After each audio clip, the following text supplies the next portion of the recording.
has a number item as well. Mr. Bederow. Thank you, Judge. Honestly, go fuck yourself, sir. You don't say that, okay? You don't lose a trial where a jury acquits someone and finds them overwhelmingly not guilty and say, I gave my sincere obligation to look into this, and I'm telling you all I saw when she's guilty. Again, respectfully, go fuck yourself. Swear again like that. That was, no, I mean, whatever. That was, I shouldn't have done that. A few moments later.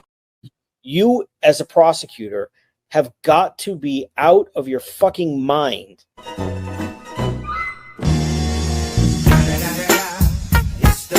Nose. Dude, Jimmy, look at those ears. The ears don't bother me as much. No, I don't trust a man. I don't trust a man with a lobe like that. No, really, not a fucking chance. The mouth is butthole to me. Very thin, paper thin. The nose. Oh, the nose. The brows. Well, listen, I will tell you though, I kind of like a fucked up nose on a guy. Like a big old honker. I like a big nose. Old nose. Give me that beak, bitch. You know, yeah, like, I'm into it. Come over here, cluck cluck. Yeah. I see some chickens that want moving on up in my biz, cluck cluck. You gotta be with the kids, the kids, the kids, the kids, the kids, kids.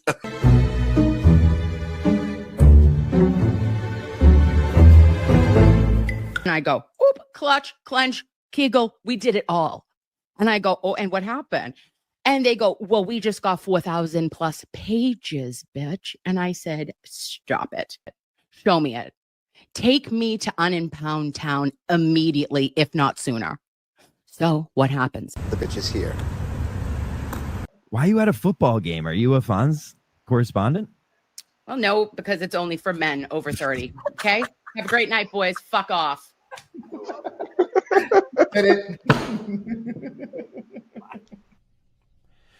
It's been 1 week since you looked at me. Hey, Blues Clues, motherfucker.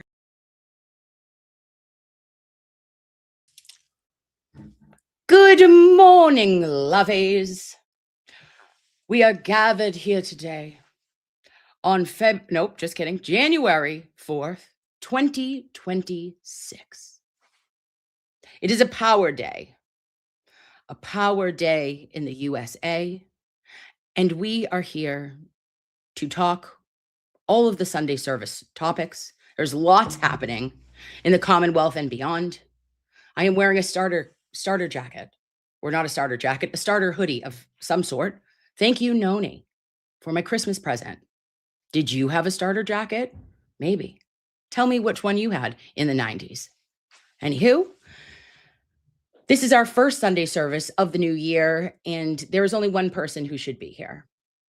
He is an incredible attorney, legendary, if you will, nearly 30 years of practice.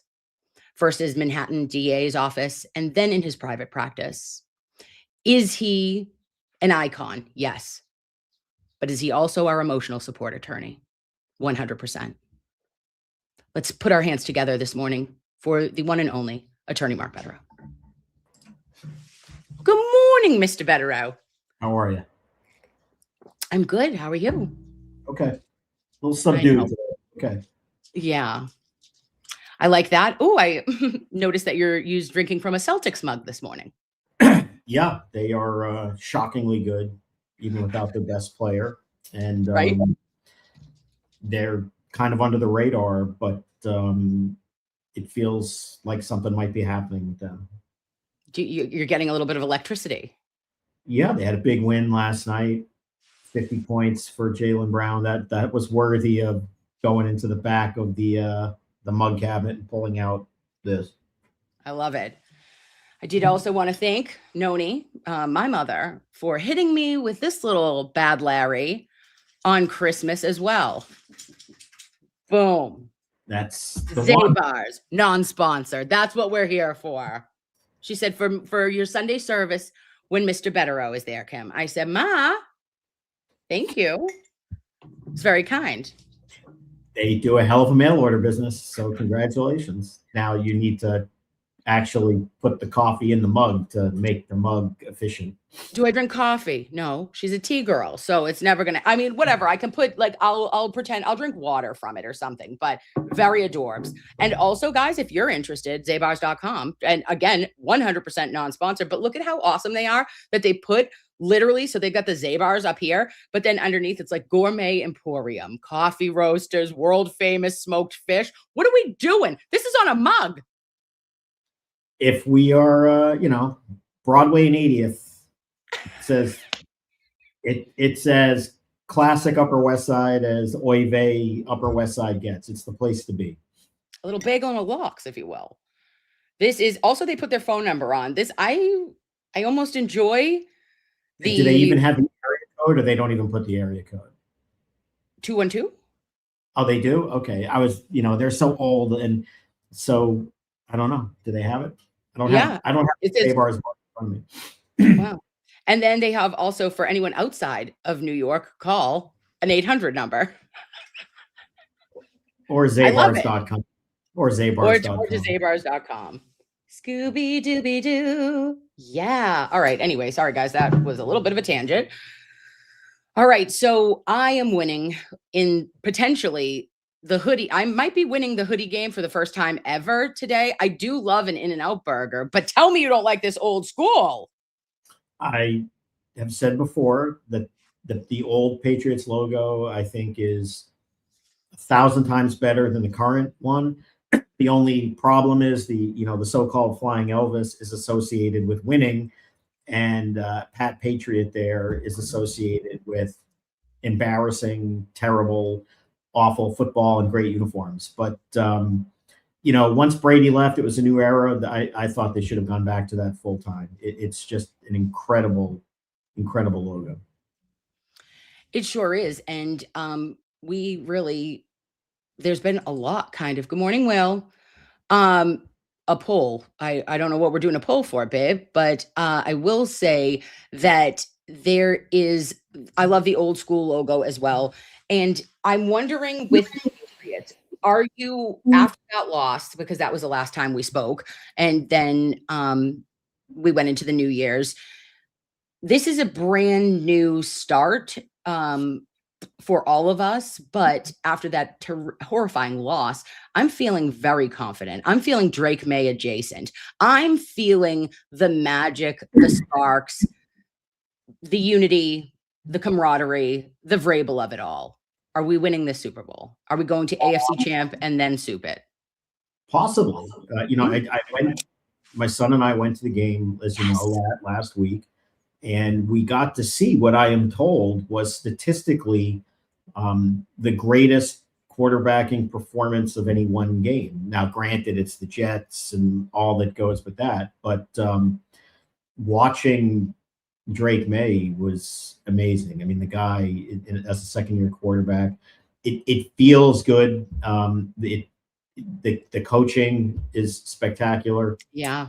That you have the foundation. That you need a great quarterback. Generally, they have probably at this point the MVP, barring something crazy this weekend after the quarterback for the Rams last week spit the bit and had a horrible game on Monday night, and the Rams continue to lose. They're not finishing strong, so they'll probably win the MVP. They're getting back to really important players today that for casual football people, you think of quarterbacks, receivers, players like that, but for people who really follow football and understand that it's won in the trenches and you have to build internally, they're getting back their left tackle, which is the most important position on the offensive line, because that's the famous blindside position, right? He's the guy who essentially protects the quarterback's blindside. He can't see. So that's the most important. And they're getting him back today. And they're also getting their best defensive tackle back today, Milton Williams, who is just a complete run stopper. So the run defense gets immeasurably better, and hopefully the pass protection and some of the run offense as well gets a little better, and guys getting back healthier late in the season while the team is still gaining momentum, it feels good. Do they go to the Super Bowl? I don't know. Maybe. They're probably going to be a 2 seed, probably. Oh, okay. At some point, though, they're probably going to have to deal with the Bills again, although that game almost certainly, would be in Foxborough, which is, although the Patriots are undefeated on the road. Yeah. So it's possible. I mean, it is a wide open. There's no great team this year. I don't think anybody thinks that the Denver Broncos are they're going to be the number 1 seed, but I don't think anybody seriously believes that they're the best team in the AFC. A lot of people, I still think, believe in the Bills. I'm not so sure, but the Patriots have a decent chance to get there, as crazy as that sounds. Yeah. I don't know if you saw this, but oh gosh, I can't think of the commentator's name, but it was kind of a big deal when Vrabel, I know he was just busting chops, but he was saying about Tom Brady. He had gone on a radio or podcast and said that he didn't need any advice from Tom Brady. And he said, I tried to, the podcaster or the broadcaster was like, oh, I tried to give him some broadcasting advice, but he wouldn't take it either. And Vrabel was just like needling him a bit. And obviously he's Tom Brady. But I love that they can still mess with each other a little bit, even at such high performance. And even after retirement, Tom continues to do amazing things. I'm all in on Patriots. I know that it sounds weird, or I know that everyone is still a little gun shy with it, but I'm all in. It's who makes the difference. It's Drake May. It's the coachability of him. It is the entire OT line. It is, I'm obsessed with Will Campbell. He's the one that's coming back, right? He's adorable. Yes. He's everything. He's a lovey bear. What he is doing is he's protecting that blind side. Sandra Bullock could have put him in that movie. Okay. I'm telling you right now, that boy would do any, I feel like they're brothers, and I don't know if that makes sense, but they are. Okay. And I think that it is going to be, I think today's performance might be spectacular, and we may be another blowout, not a Jets blowout because the poor Jets, but there is something that I think we're going to squish those fish. Yeah, the Dolphins are going nowhere, as has basically been the case for the better part of 25 years. Certainly in our lifetime, when they had Dan Marino, they were interesting, they were flashy. They went to a few Super Bowls, lost, and they've been bad, really, though, for 25 years. Did you ever go at some sorry, random, but did you ever go to Miami and watch them, watch the Patriots at Miami? Have you ever done that? I've been to a lot of road games. I've not been to Miami. I've never been either. Well, I've been to Miami many times, on business and vacation. I have not been to a pro football game in Miami. I've been to, where have I been on the road? New Orleans. I went to a Monday night game. It was the year I think the Saints won the Super Bowl. They just annihilated the Patriots on a Monday night. This is the Brady Patriots. I've been to Tampa, Buffalo, obviously, Giants Stadium, MetLife for Jets and Giants. Arizona, I went to a lot of games in college. They used to play, the Arizona Cardinals used to play at Sun Devil Stadium on ASU's campus in the old days before they moved out to Glendale. Where else have I been? Some other places. Been to a lot of baseball stadiums more than anything, but all over the place. My mother likes to check off. She likes to check off a stadium a year for her, for Red Sox. Because she's a huge Red Sox fan. When they did at Fenway Park, the bricks for fans, we bought her one for Christmas. So if you go, you see my mother's name, and it was very cute, and she feels like she's a part of, baseball. Baseball, I've been a lot. Obviously Fenway, Yankee Stadium, the old Yankee Stadium, Shea Stadium, Citi Field, Philadelphia, Cincinnati, San Diego, Tampa. I mean, Kansas City. I think I've been to. I could go on and on. Lots of Baltimore, Washington, Toronto. Stayed at in one of those hotel rooms that actually overlooks the field in Toronto. Oh, that's so cool. Yeah. So, as far as, the baseball tour is more interesting than football just because the stadiums are so much more interesting. Yeah.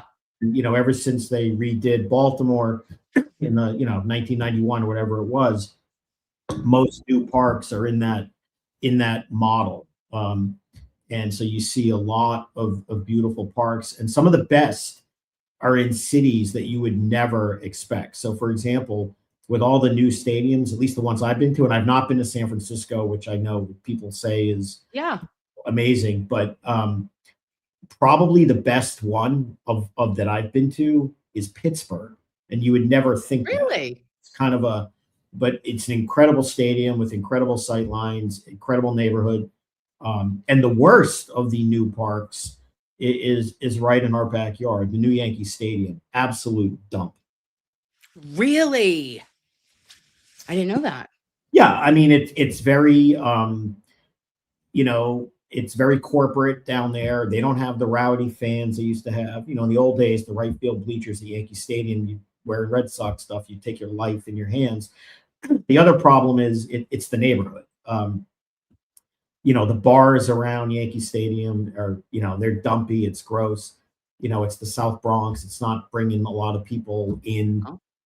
It's not like in the boogie down Bronx. We're not bringing the people. I mean, you go to the game and you leave. All right. I mean, it's just not. It's not a very nice area. I mean, it is what it is. But yeah, a lot of basketball arenas, a lot of places, a lot of hockey arenas. I like traveling for sports. Yeah, in the 80s, my Uncle Brian used to take my brother all the time, 80s and 90s, to the Celtics. And I know for sure that there was a fight in the upper, there was and this must have been, what was there? It was the Garden, right? Then, like the old Garden? Yeah. So, all right, so think of little Tommy, okay? Think of my brother, and he's probably like 8 years old. And then my Uncle Brian got into a fist fight with someone and went ass over tea kettle. And you would go down, he went down a whole entire section because it was like Death Becomes Her. You go boom all the way down. And that is family trauma. But also, those were things that I think just happened. Do you know what I mean? I don't even know. They needed to redo things because it's dangerous. You actually do take your life in your hands when you're drinking, and potentially if there's an altercation, he could have broke his neck when he was falling down. You know what I mean? Literally. So thank God he was fine. I mean, yeah, that place, Tommy, we don't know. It was a dump, but it was our dump. Yeah, so. Yeah, absolutely. So anywho, Patriots adjacent, though, in the news, huge story broke about Stephon Diggs, Cardi B's baby daddy, just not his Patriots career, but a domestic.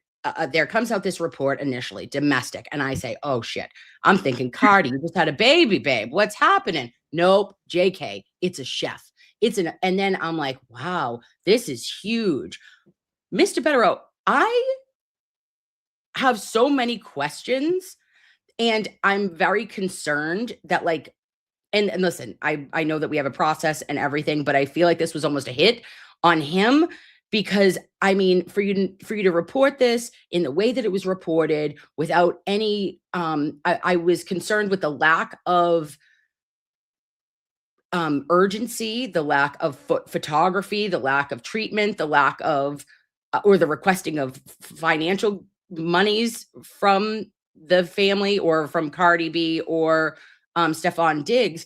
And I'm just wondering, what is your take on all of this? And does the police department have, an uphill battle? Do you think it will be actually prosecuted? So I spoke to this when it happened last week with Lauren Conlon, great reporter, by the way. I love Lauren. And it's on top of everything right away.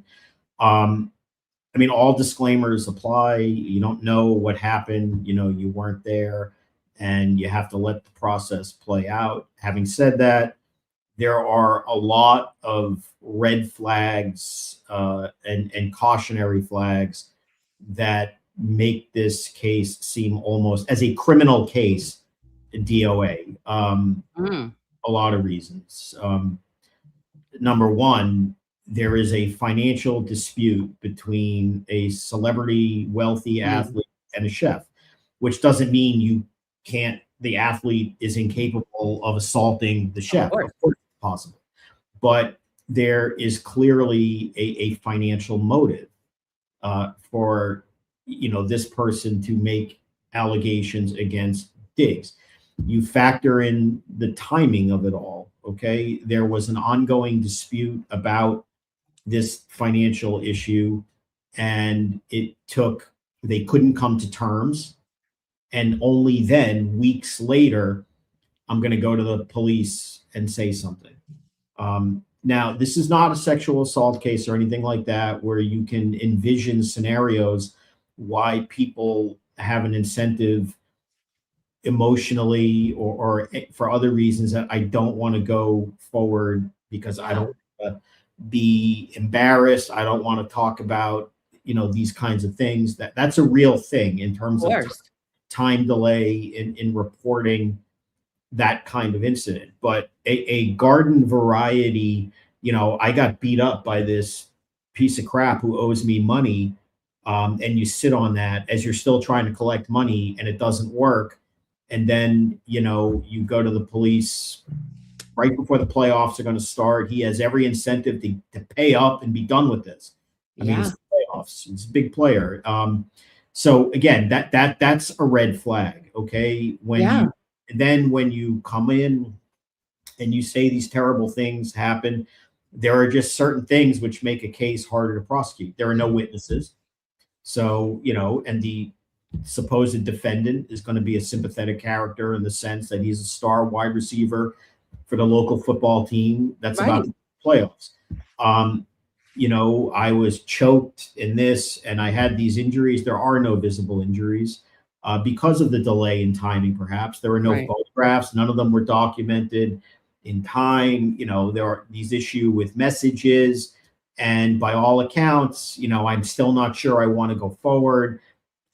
One can envision a scenario that as part of the leverage to make him pay, it's I'm reporting this, tick, tick, what are we doing? And the bottom line is it's just not a good scenario to have a successful criminal prosecution with all of these issues. Doesn't mean it happened or it didn't happen, but these are things that I would imagine at some point he's going to pay her whatever the dispute was, and she's going to drop it, or the DA is going to decline to prosecute it, and this is going to be over. That's the way I look at it. And you can understand why some people look at this as what could be a money grab. Now, again, that may not be fair to the alleged victim, but these are all problems with prosecuting and things that would impact her credibility, not in a good way. Yeah. And like you're saying, Mr. Bederow, I just was wondering because of the payment, right? She was saying I was supposed to be paid weekly. It was a monthly schedule of payment. And it was like, that seemed to be in reading the police report,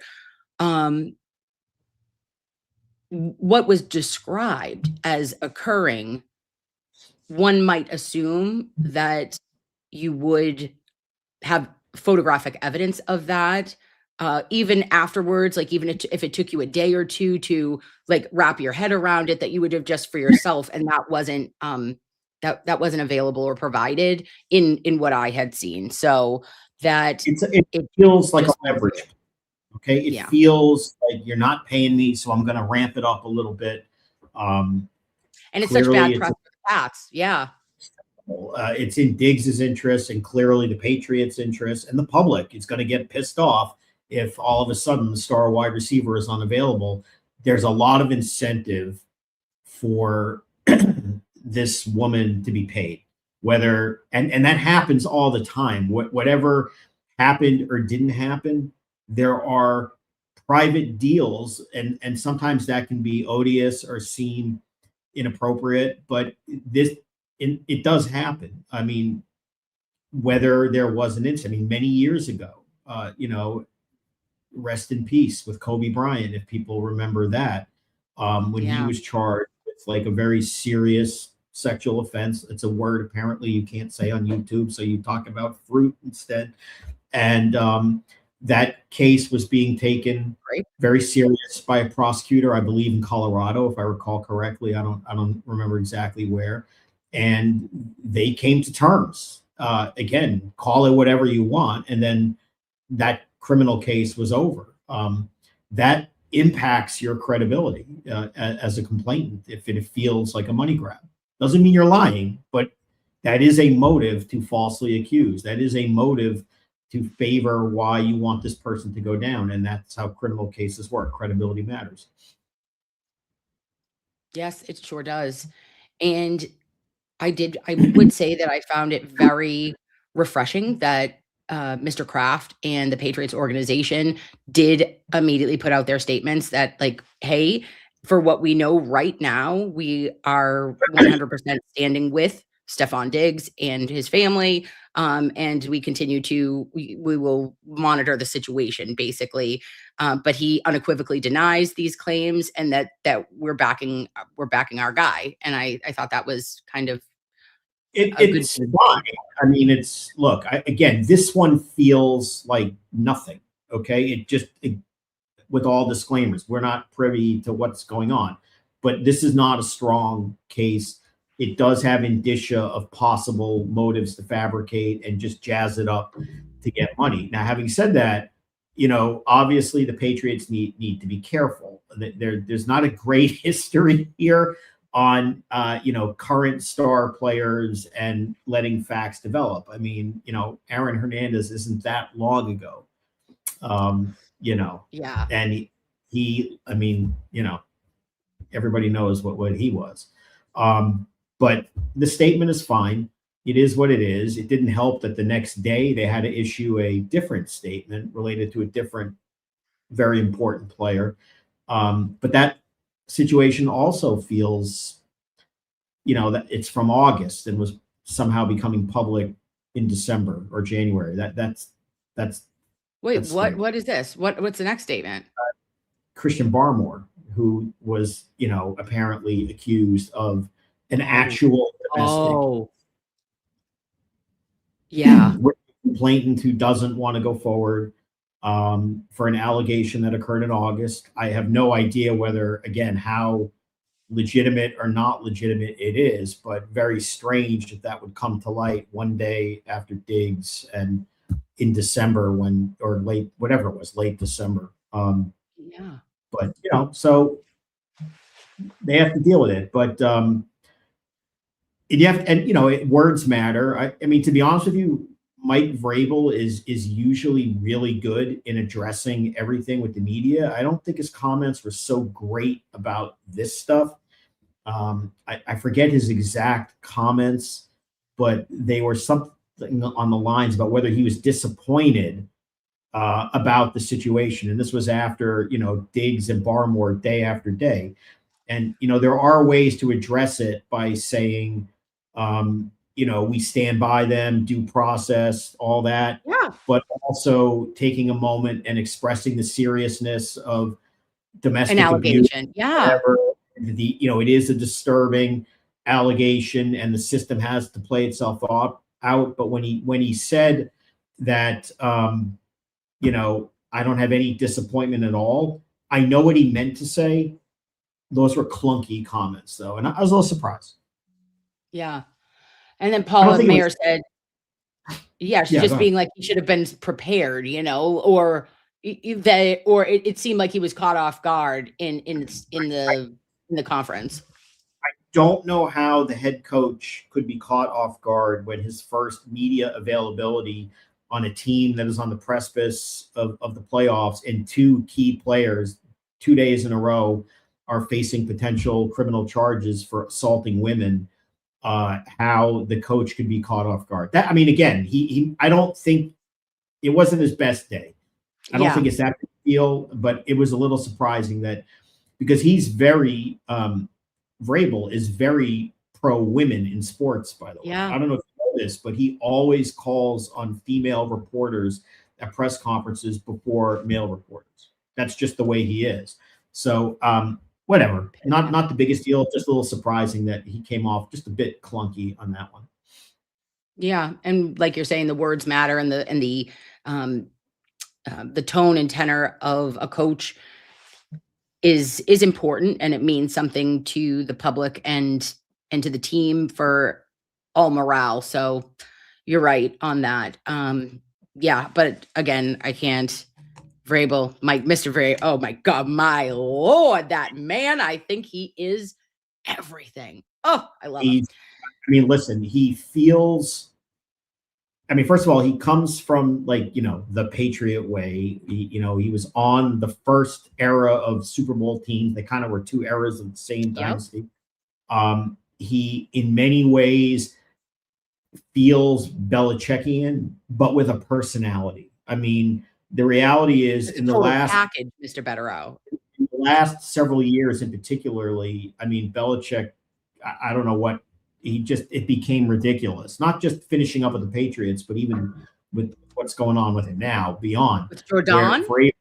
Vrabel feels authoritative, but he feels really popular, loves his players, does everything, but he also still feels like Belichick. And I'll give you a perfect example.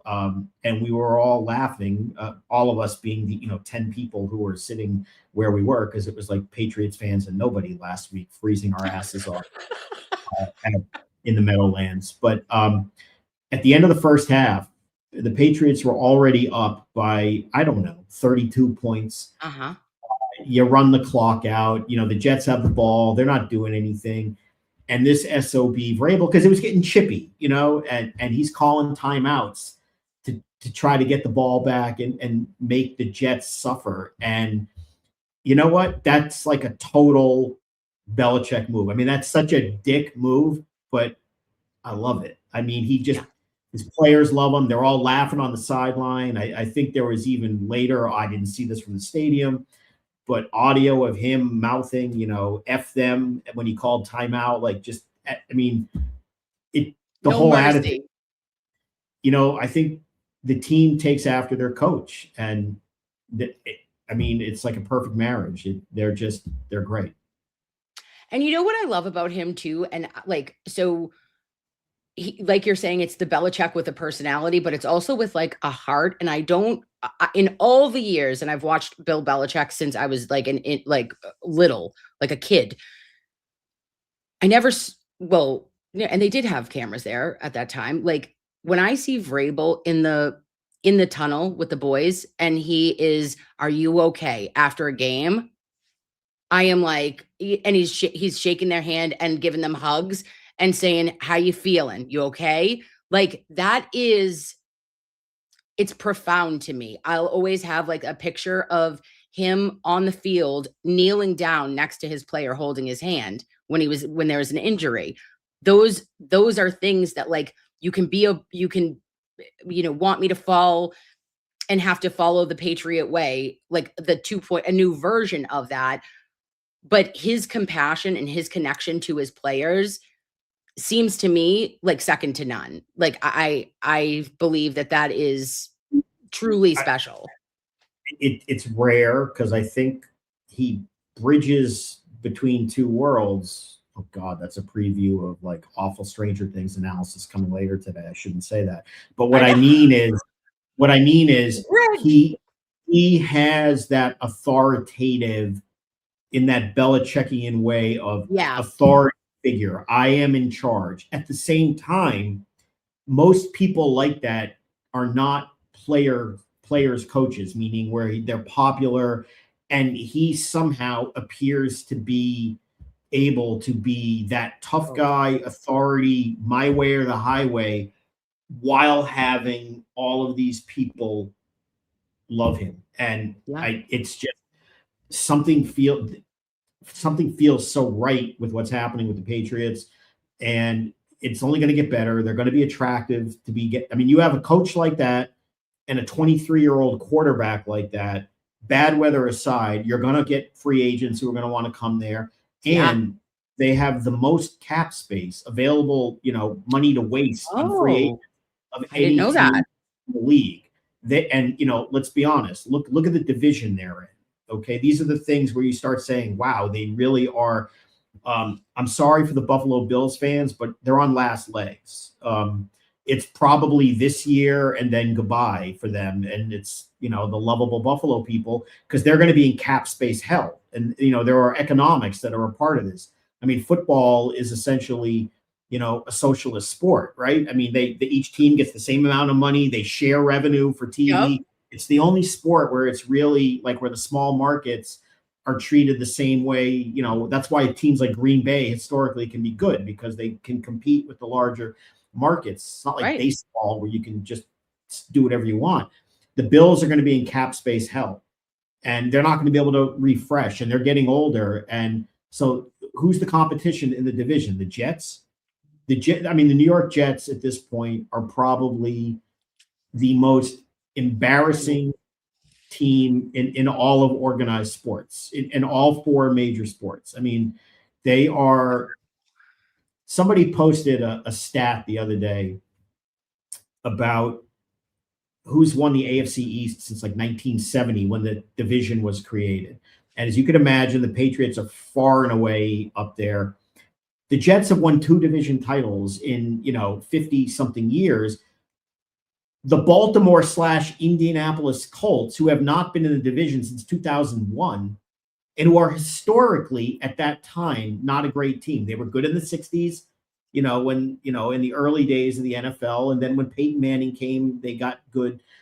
They had 3 times as many division championships than the Jets do, in a division they haven't been in for 25 years. So the Jets are a joke. The Dolphins suck. I mean, the division is going to be, once again, the Patriots for like 10 years. And that's the first step. That gets you to the playoffs.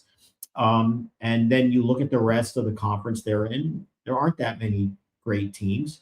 Baltimore has fallen off. These old historical teams that have been good for years. The Chiefs are done, thank God. Yes. Look, they still have Patrick Mahomes, so you can't, you don't know how he's going to be with his terrible knee injury, but how old is Patrick Mahomes? Can I Google that? He's not old, but he's not young. He's during, middle age as a football player. So, and, he has very few pieces around him. They're going to be in cap space hell. And their dynasty, if you can call it that. And I think, in all fairness, they won 3 Super Bowls in 5 years. Yeah.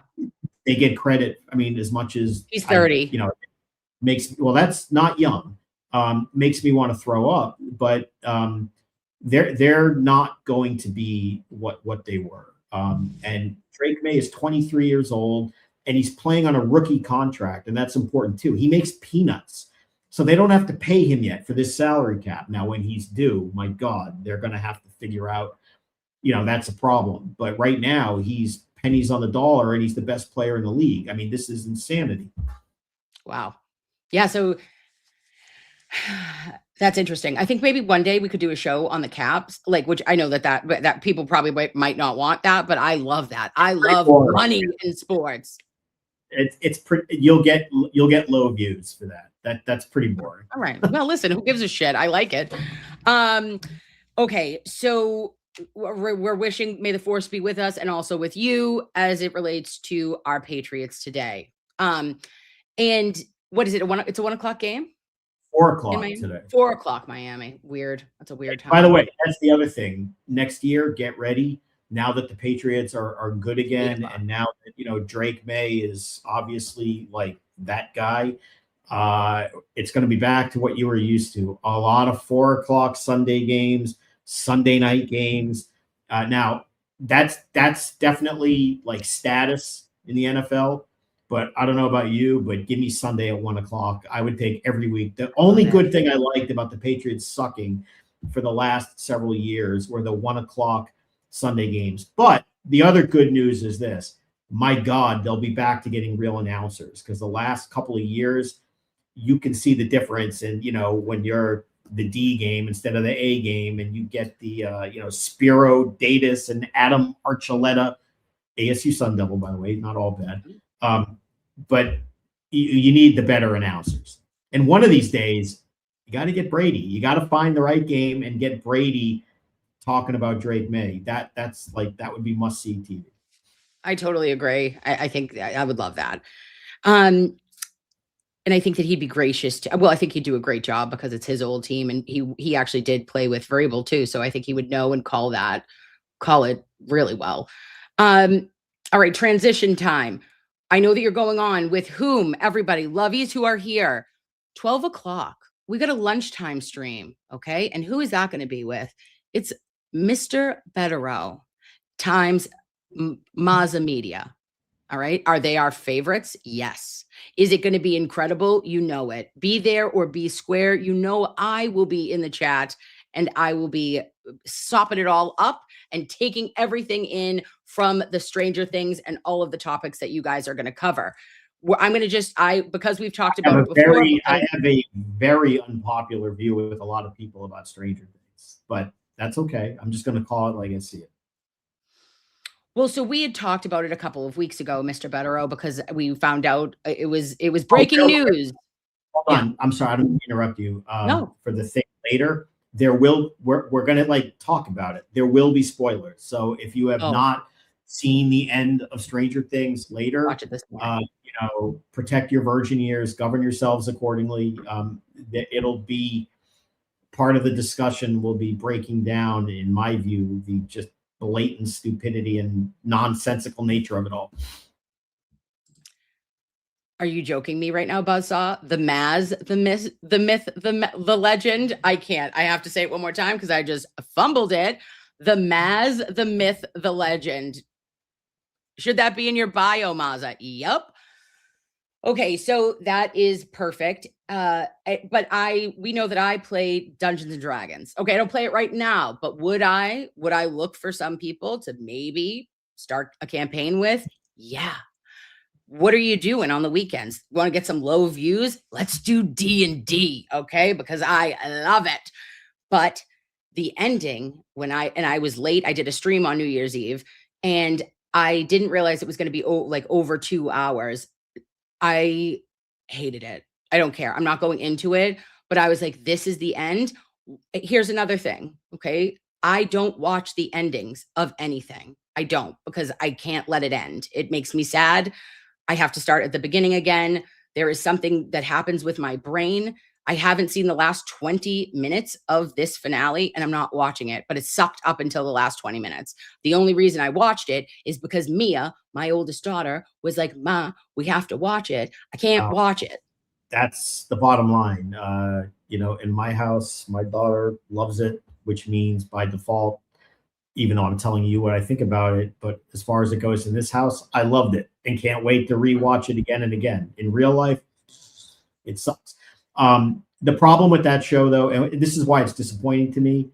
It went over the cliff. I liked the first 3 seasons a lot. I loved it, and I liked the whole nostalgic feel of it as a kid of the 80s, even though it was not accurate in many ways. It didn't flow chronologically with their 80s stuff. But I mean, that's nitpicking. But I just thought the writers of the series, they just mailed it in the last 2 seasons. And my God, the last year in particular, it just got progressively worse and worse. And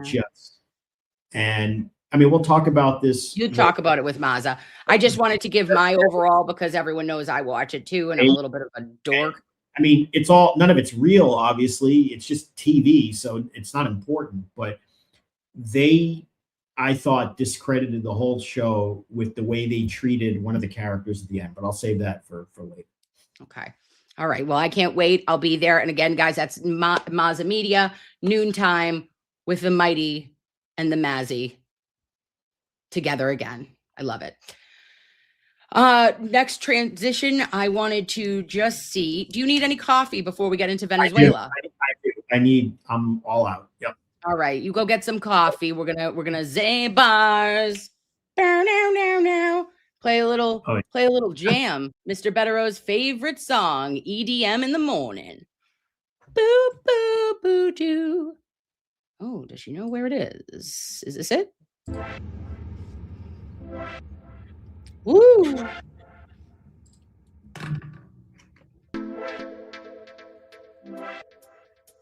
Get your Zabar. Take a coffee break. Go tinkle. Don't be afraid. It's Sunday morning.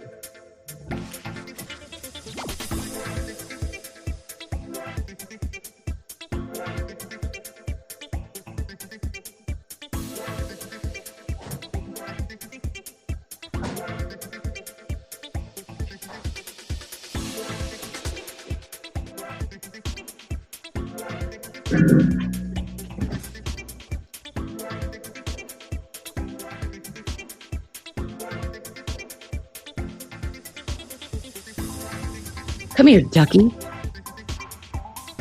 Oh, are we feeding the ducks? We can't to this song. Feed the ducks. Feed the ducks. We have no fucks. Oh, sorry. God forgive me. Tiny Mary and Tiny Jesus in the boom.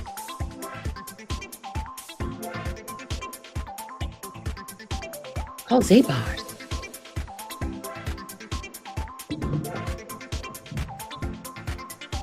Cluck, cluck.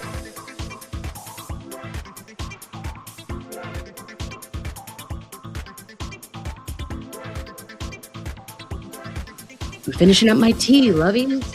And I got a DC on deck. What? What? Tinkle time. You don't have time for a number 2, but you got time for a number 1. Sunday service. Mr. Bederow. He might have gotten lost. Perhaps he's letting Lola out for a tinkle.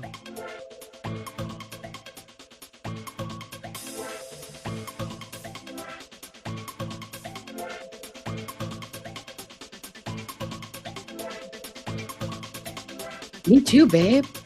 Oh. Sorry. I know you hate this. I'm sorry. Oh, okay. I paused it. Not your favorite? That's polite. Yeah, that's putting it very polite. Yeah, you're the best. So we've re-upped. What number cup of coffee is that? 3? Give or take. Yeah. Today it's a new one, toasted almond. Really good. I'm not big on flavored coffee, but I was out there the other day. They were sampling it, and it worked. Advertising worked. I loved it and took home a pound of toasted almond beans, and it's nice and fresh. It's good. Hey, do you like Costco or like Sam's Club or BJ's? Well, oh, you know, like. Okay, now. Okay, all right. It's a family program. I know. Listen. Humor.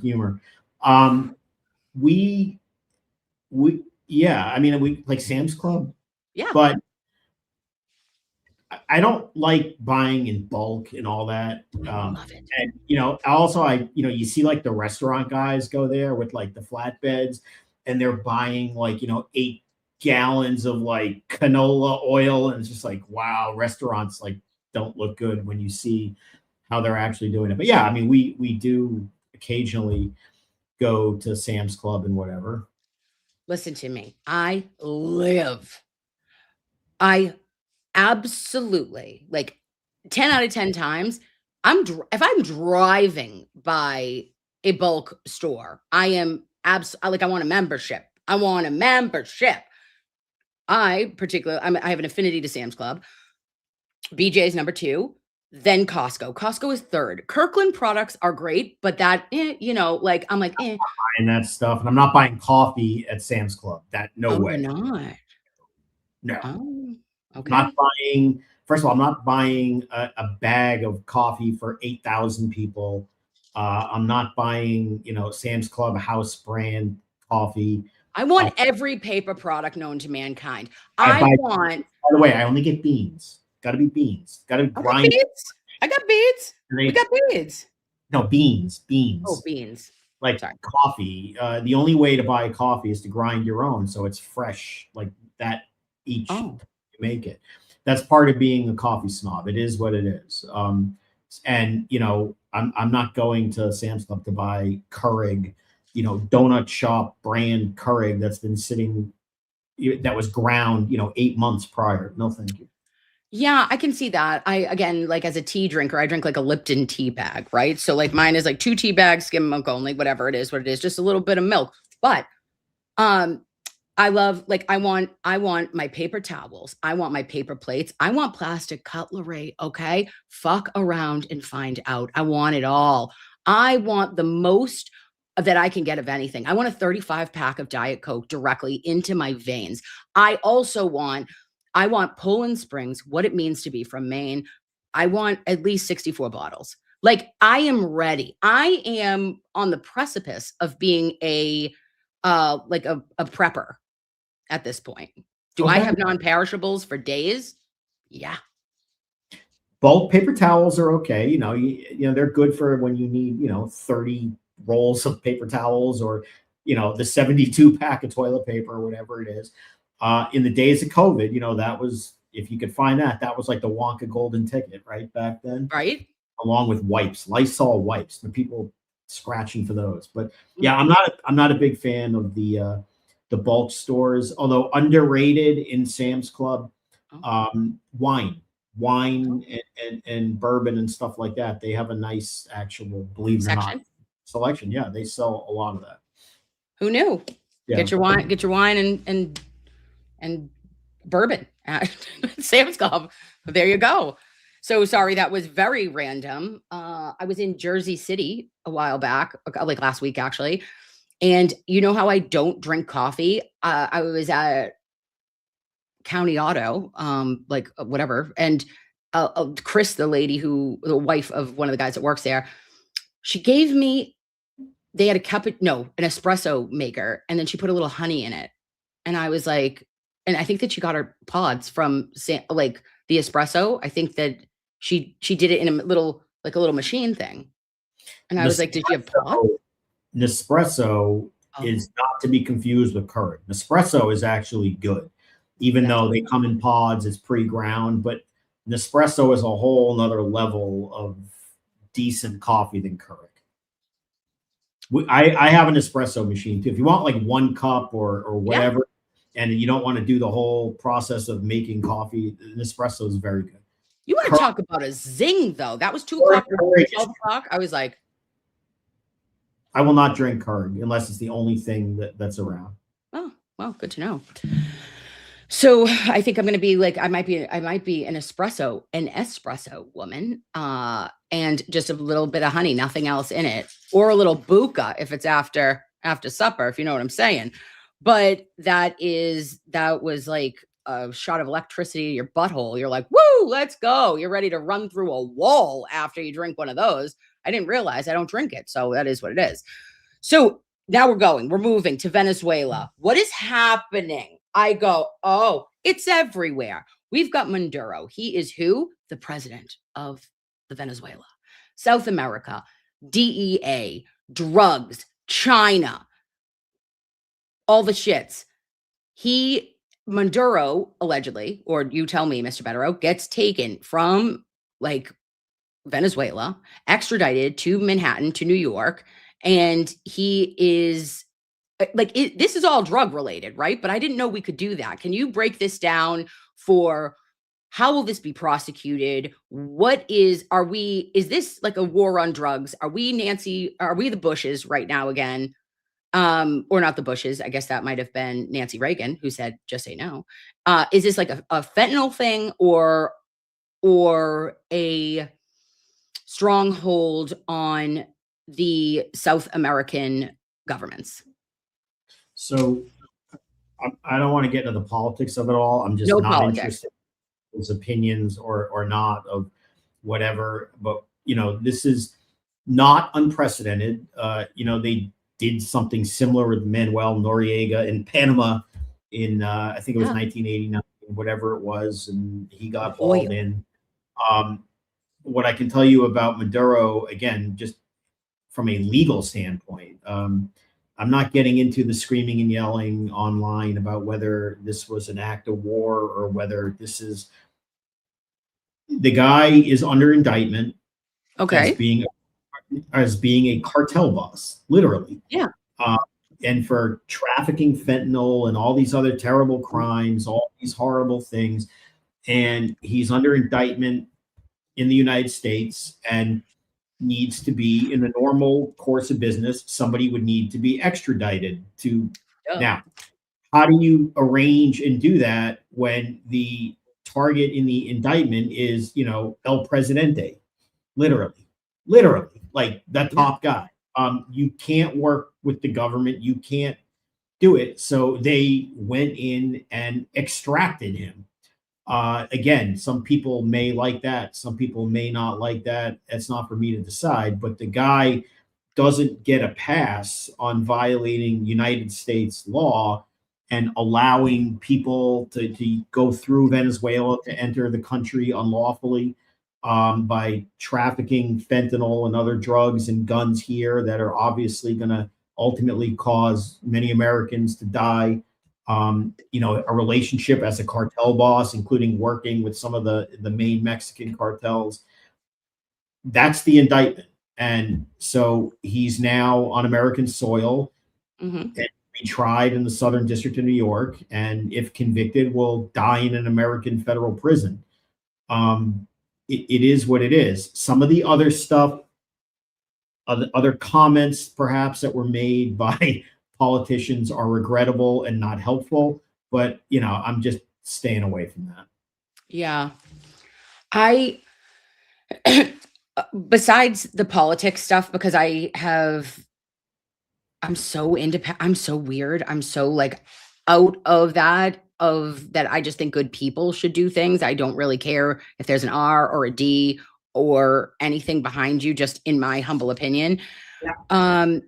But there is, if we really looked at everything, I would think that more people would be kind of on board with somebody like this who is being extradited for the reasons, and the cartel and the basically being one of the highest level drug traffic. It's like, it's not okay. And the amount of lives that have been lost in our country annually, it is 72,776 Americans lose their life by fentanyl. It said that in 2023, and then in 2022, there was 73,838 deaths reported. And it has been on an incline now this is just fentanyl overdoses. This isn't anything else. I'm just saying fentanyl. But there was historical context. Fentanyl deaths had previously increased every year from 2013 to 2022, rising from 3,000. There was only 3,105 fentanyl deaths in 2013 and over 72,000 a decade later. It is the highest rate of death for 18 to 54 or whatever the mid population is in our country. It surpassed car accidents. Like, this is, or second only to car accidents, rather. There is something that needs to be said, needs to be done. And I feel as though it has devastated a generation. There is a generation of kids that have been raised by their grandparents. There is a generation of kids that have lost both parents. It has wreaked havoc on our country. And I feel like if you put a tracker, like, I know that when there was the COVID tracker, everyone was so worried. If a fucking news organization had a tracker of overdose fentanyl deaths, everyone should be up in arms over that. Okay. In my opinion, personally, sorry, this might get a little, I don't mean to be off track, guys, but like, from a medical standpoint, from a human standpoint, as a parent, as a daughter, as somebody who understands addiction in different ways that has ravaged through families. I think, thankfully, my family hasn't had deaths related to fentanyl, but like alcoholism or whatever you see that people struggle from. There was a grip in this country that I don't think had ever been seen before, after the pills and everything shut down. And then it was the only place that you could go was to heroin. And then from heroin, then it became fentanyl. And it's like, you're seeing other countries that are importing this poison to our people. I say, bring them all over. I don't give a fuck if you're the president of Venezuela. I don't give a frig if you're the president of Sam's Club. If you're doing shit and you're hurting people and you've been indicted and the DEA has found that like you are actually an integral part of this web, come on over to Manhattan, pal, and let's put your ass where it belongs if you are in fact guilty of those crimes. I mean, look, I don't think it's controversial to say that if somebody is trafficking in drugs as a cartel boss and is indicted by a federal grand jury for all these terrible things, that they face American justice. I mean, and fentanyl obviously is bad. It's the worst substance on earth. I mean, people can die just from breathing like near it. It's the worst substance there is. Whatever. But as far as extracting him and the political part of it, I'm not getting into any of that.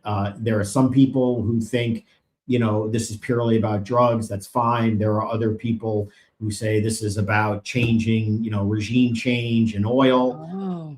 Are regrettable comments by people in power who say things that might feed that. Drugs bad, federal indictment, people who violate the law get prosecuted. I just leave it at that.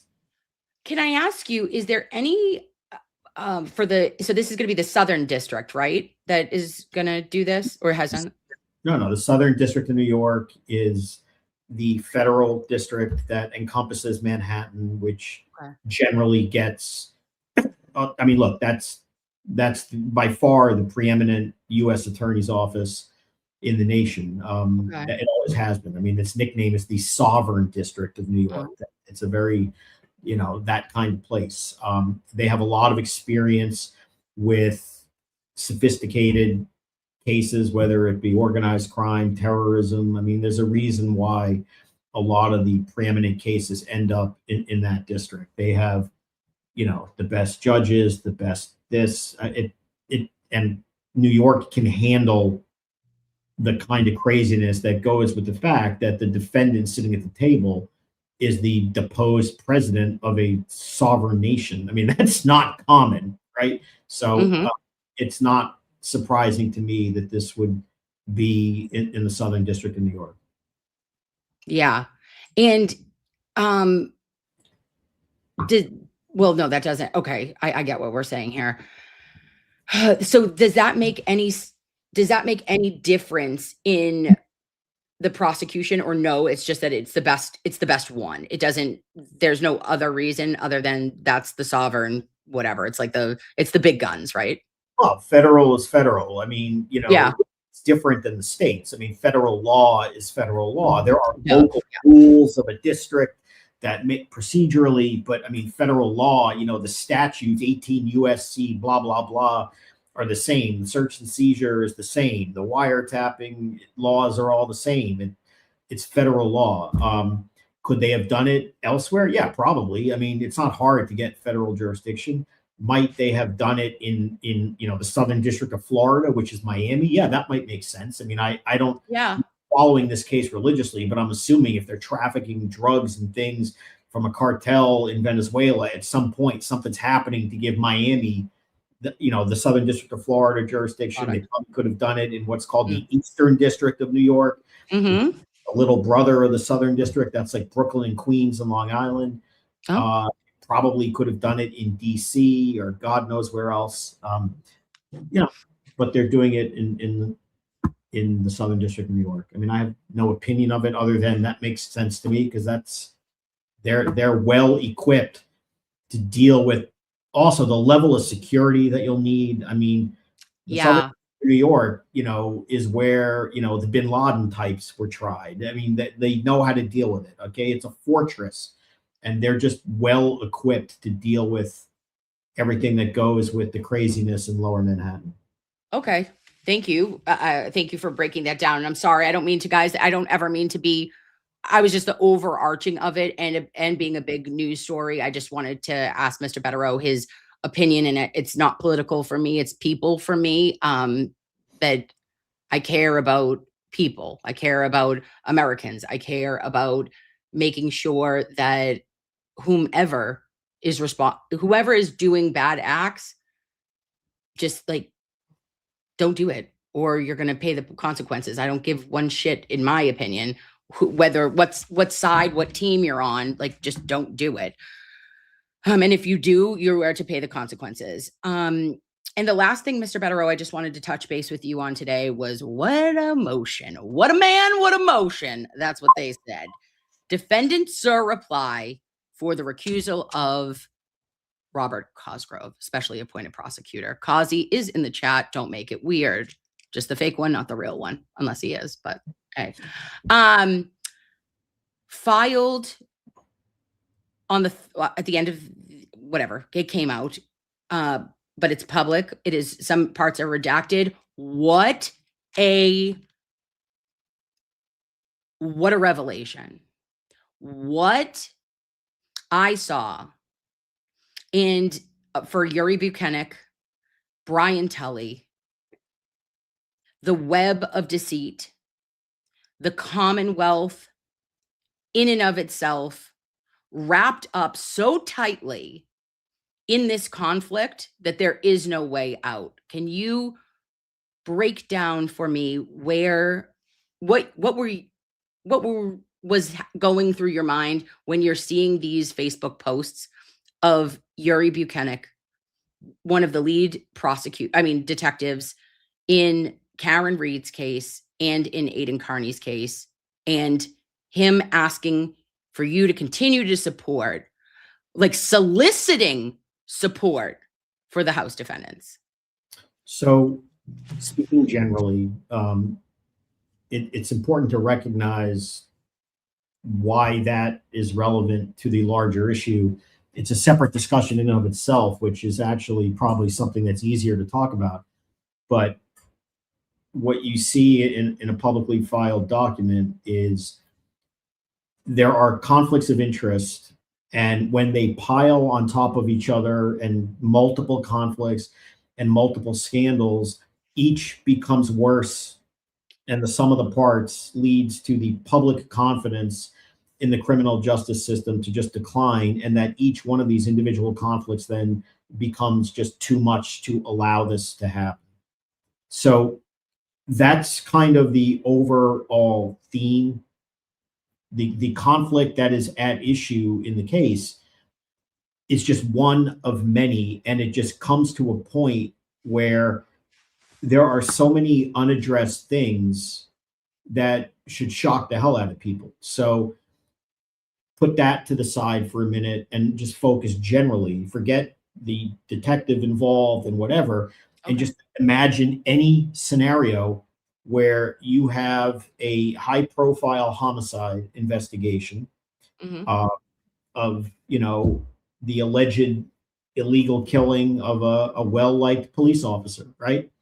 And it's a controversial investigation for a lot of reasons. And a substantial amount of the population believes that the investigation was corrupt, it was incompetent, it was inadequate, it was biased, it involved conflicts of interest. I mean, a lot of people feel that way. There already is a serious lack of public confidence in this hypothetical investigation and the real one that that the comparison is. During the course of that, somebody comes along and starts criticizing, as a form of journalism, the investigators and people involved in the case, and accuses them of being corrupt, biased, and doing things. They go after that guy. Now, what happens when they decide to go after that guy? The district attorney correctly says, well, I shouldn't go after this guy if my investigation is the one that he's criticizing and he's calling me corrupt. That is an obvious situation in which a prosecutor should step aside and find someone else to do it, which they did, right? But who didn't? The state police. Mass State Police, yeah. Okay? The state police, The embedded Mass State Police in that office. the ones who were ground zero of the criticism being lobbed towards the overall Commonwealth or government, those are the same individuals who conducted the investigation of the person criticizing them. Now, that's the kind of thing that happened, in Mao's China and, Stalin's Soviet Union, but probably shouldn't happen in Massachusetts in, the 2020s. Okay? So people already feel that way. Then it turns out this murder investigation is unsuccessful, as you know, after a couple of trials. Mhm. And, a certain detective, sergeant, died in the second trial and was heavily criticized for refusing to acknowledge who the investigator was, for defending that now terminated colleague's conduct, right? We all know what we're talking about. Yeah. This is the same guy that got twisted into a knot about inverted video and then got kind of stupid about it. This Yeah. goes on, okay? Then all of these people get sued. Civilians too. Okay? Now, Yeah. again, this is where this just goes off the rails. A detective has to be fair, has to be impartial, has to be Mhm. unbiased in your investigations. You can't become allies with witnesses. You can't become friends. They are witnesses. You are a detective. There has to be a line of demarcation. You don't endorse them. It is what it is. You may believe them or not believe them, but one thing you never do, especially in a case where the whole world is watching, is actually advocate and take a position. Yeah. Okay. So what has happened here is you have an active duty, prominent sergeant in the state police who supervised the investigation of the murder case, Yeah. was involved in the investigation that came from that, right? Who then now has become, in essence, the chief fundraiser and advocate for witnesses in the murder case Yeah. and the other case, to the point where it has come into an active duty detective openly lobbying for donations for those witnesses, thanking them for the support on their behalf. In other words, I speak for them. Okay? And Oh. these are also benefits. Okay? You have an active duty police officer openly soliciting benefits for witnesses against other criminal defendants. The never will you ever see a better example of actual bias, inappropriate conduct, potentially a conflict of interest. Okay? Mhm. Law is the law. The state police should be outraged by this. Okay? Yeah. And then when you see certain posts also which talk about, in essence, that this is a fight between good versus evil, and calling the now acquitted defendant and the current defendant on the side of lunacy and lying and all these other words that you read about, versus the decent witnesses that I am aligned with and also a co-defendant with. This is the most shocking level of inappropriate conflict. And this happened day after day after day of trying to get money to benefit witnesses against the current defendant, and also witnesses against the acquitted murder defendant who is suing all of them in another lawsuit. And so the question becomes, do you think maybe the Massachusetts State Police, Norfolk people have a slight conflict? And they've laid it bare for the whole world to see. it is just outrageous to openly advocate and crowdsource as an active duty investigator and pick sides in that way. I've never seen a more overt bias than that example. And that is part of the fundamental problem in the way the public perceived the murder case, the way the public perceived police's investigation of that case, and how the public perceives the ongoing case and the actual conflict that is all over the place. The conflict is in the state police. The conflict is in the DA's office. The conflict is in the special prosecutors. The conflicts are everywhere. And we're in a situation where they're now going to have to disclose to us these benefits. Okay? I mean, Yeah. I've never seen, and I'm sure no one else has either, have ever seen a situation where an active duty supervising investigator deeply immersed in these cases would openly advocate to give money to these good people against these bad people, and then submit another post and say, by the way, the people who support whether it's Karen Reed or Aidan Carney, whoever, are conspiracy theorists and lunatics and are laughing and ruining people's lives. Look, the man is entitled to think whatever he wants in his own head, but you are a supervising investigator in an agency that is under attack. Okay?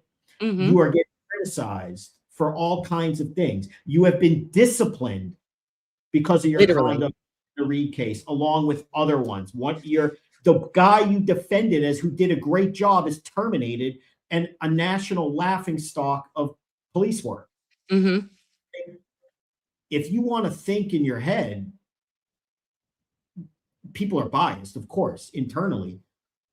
Whoever thought it was a good idea to have this guy day after day essentially become the public spokesman for the fundraising operation for the witnesses against the defendants and said this is a great idea is out of their minds. And the person who ought to be most concerned about it right now is the colonel. Okay? Because Noble, Jeffrey Noble is an absolute disgrace for the state police. This is insanity.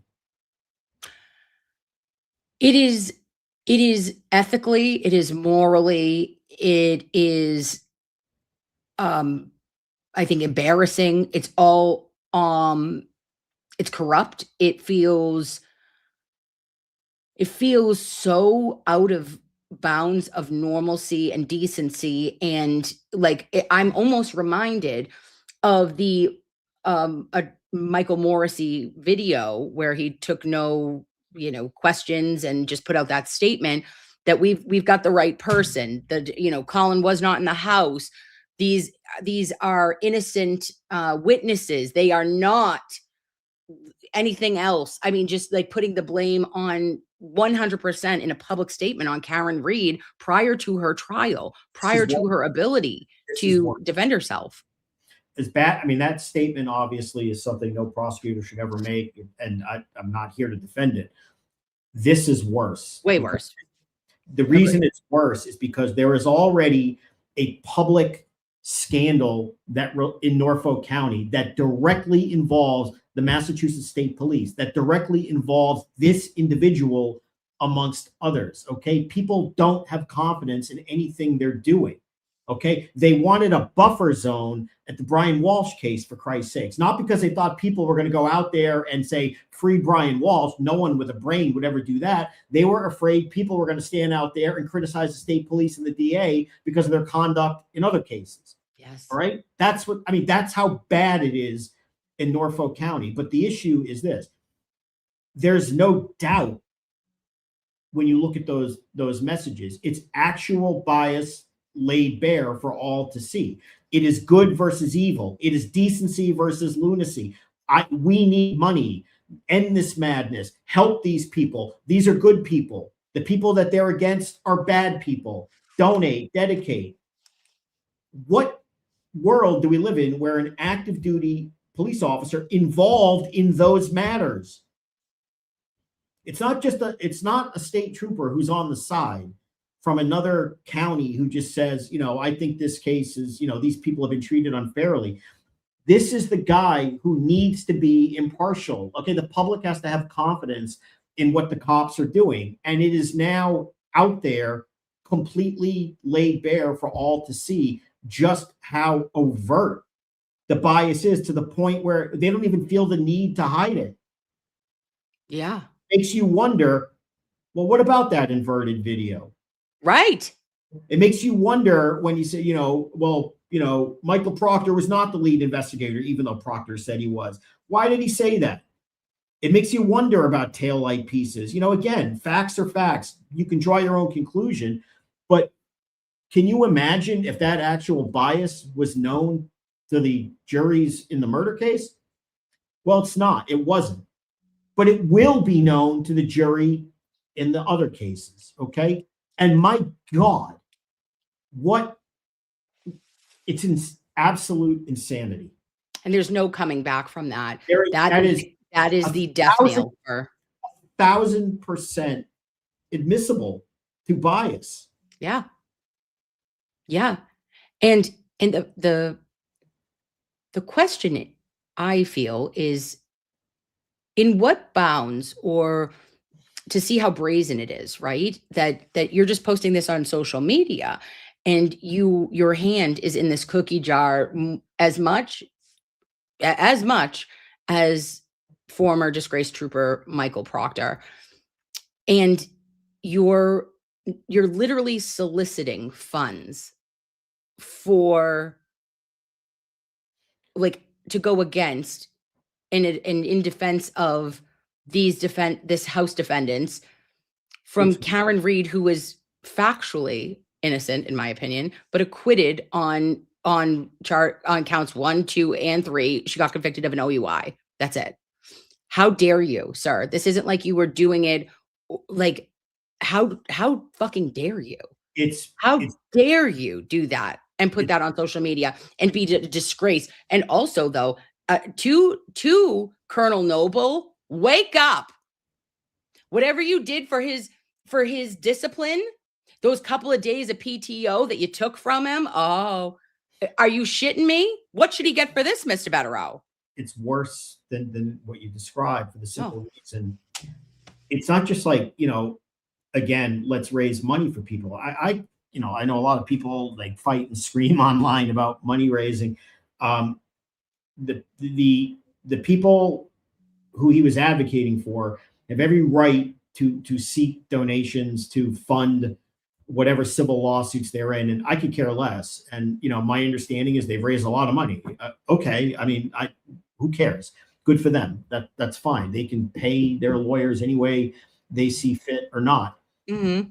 To have an active duty sergeant who investigated the case, who testified under oath and was examined about a lot of issues and was accused of corruption and bias, to be openly being the voice, seeking their donations and then speaking on their behalf. I personally thank you on their behalf.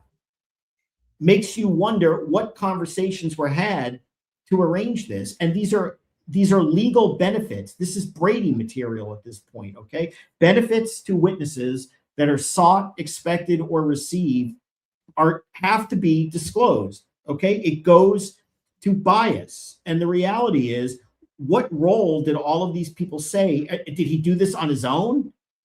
I don't know. He's also a defendant in the lawsuit for which he's soliciting money. Are they kicking back some to him to help him with his Jesus? I don't know. I'm not suggesting that's the case. No. I don't know. My point is, 30 minutes later, this is all part of the larger conflicts of interest that are an absolute stain on the case that we're dealing with. And when you pile them all together, it's a bridge too far to have, on top of all of that, a prosecutor who is also a civil defendant, along with the lead supervising detective lieutenant, along in a case that is going to have, the sergeant who is involved, whose bias is going to be out there for all to see. Everyone's been sued by everyone. You put this all together and you say, why are they doing it this way? And if the public has a right, as does any criminal defendant, to a fair and just legal proceeding in which it can have confidence. And our macro point in the surreply is that there is none here, and it needs to be handled, and it needs to be cleaned up. Yeah, absolutely. The Tully angle too is very, very wrapped up in this as well. I mean, all roads, I always said, all roads lead to Tully in my brain, not endorsed by anybody else, my opinion only. But the fact that I don't understand why Cosgrove would say I 100%, like, why would he give up one and say I'm recusing from this one, or I can't, I have a conflict in one case, but still felt the need to press forward?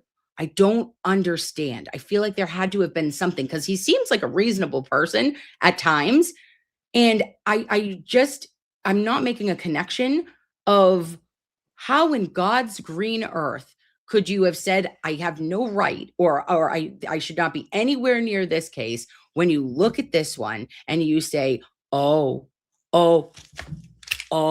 we have problems. We have problems. And this wasn't rocket science, Mr. Bederow. This is bombshell shit on Yuri, but it wasn't rocket science previously. And now yet here's another layer. This is another indication that how deep and how many layers are in this onion. Like, if you want to keep going, we'll keep going.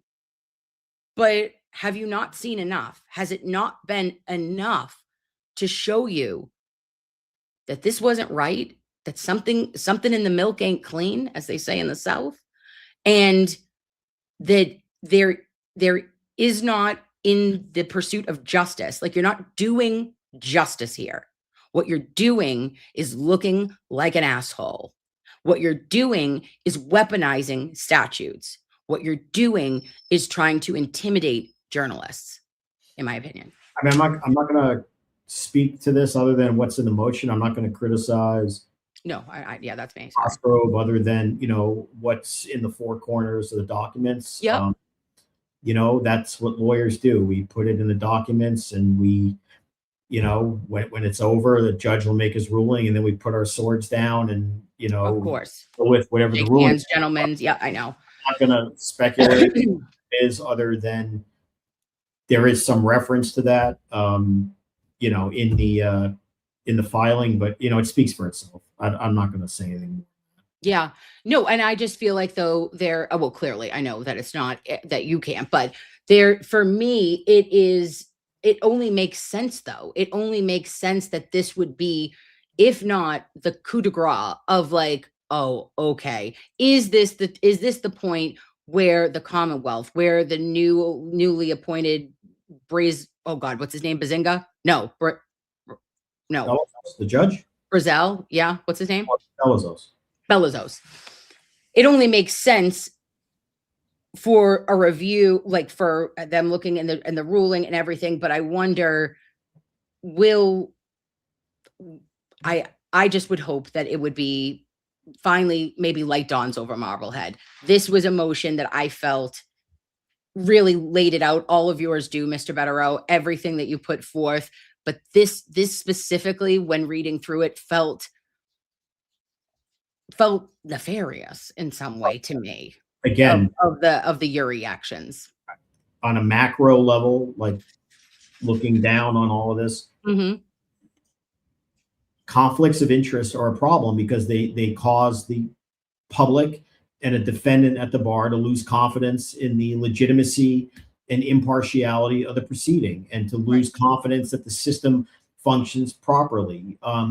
In these cases, there is example after example after example of things which damages that. It turns out the recent cherry on the ice cream are these, frankly, just stunning statements of advocacy. I mean, open advocacy by the investigating detective soliciting money for people whose credibility he had to judge and still has to judge. I've never seen anything like that. And I don't think any lawyer has ever seen anything like it. And to do it with everything that's already happened in all of these cases is very suggestive of, I don't care. Like, I'm not even trying to hide it at this point. Nothing's going to happen. This is how we do it. And it's not how it's done in a credible place. And the reality is, this is a huge problem. And it's not only a problem to the public's confidence in these legal proceedings, this is a real headache for the state police. Yes. This is stunning in what it is. Okay. Forget that it involves Karen and Aiden and these cases. You cannot have an investigating detective who is also a civil defendant out there openly shilling for donations for the McCabe's and Alberts. You can't have that. And Didn't then you say in one of them? Bad and good and bad. You can't do this. If you want to be credible, you can't do that. Yeah. I mean, like when you talk about fumigating Norfolk County DA's office, and we've said that many a time, of like from top down, and like we have to break the wheel just in order to have a new way, because if you just put another cog, the wheel will continue. The concern is, it always seems to those embedded troopers in each department, God, that was such a bad choice. And what a bad choice for like even if they moved them every 6 months or whatever, you shouldn't have the same group of dudes, the same just band of brothers that like I cover for you. You're donating to my DA. I mean, like the dirt of it all and the kissing cousins of it all is very apparent. But for you to recuse the DA and not recuse the DA's troop of Mass State Police to investigate it, it was like a sham it was not set up for an appropriate investigation from day one. It's all because it wasn't independent. It wasn't out of the embedded, in my opinion. It wasn't set up for success. My concern would be, as a prosecutor, as a supervisor at an executive level, colonel or whatever other roles they have at a higher level, is that how does this guy ever testify in a case again, and in which he's been, supposedly conducting an impartial investigation? I mean, you're allowed to have your opinions, and I get it. This case is very stressful. And I understand where he and others from their viewpoint are coming from. We've been accused of this, we've been accused of that. But, this is a guy who gives the impression when he testifies as a calm, cool customer, right? Got the elbow up on the rail, real confident in his mannerisms. Nothing phases me.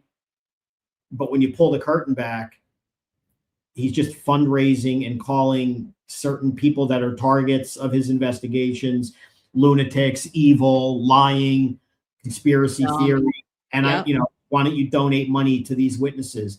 This is a disaster for the state police. It's a disaster for the prosecution. It's going to be a disaster for any case in which he testifies going forward. Right.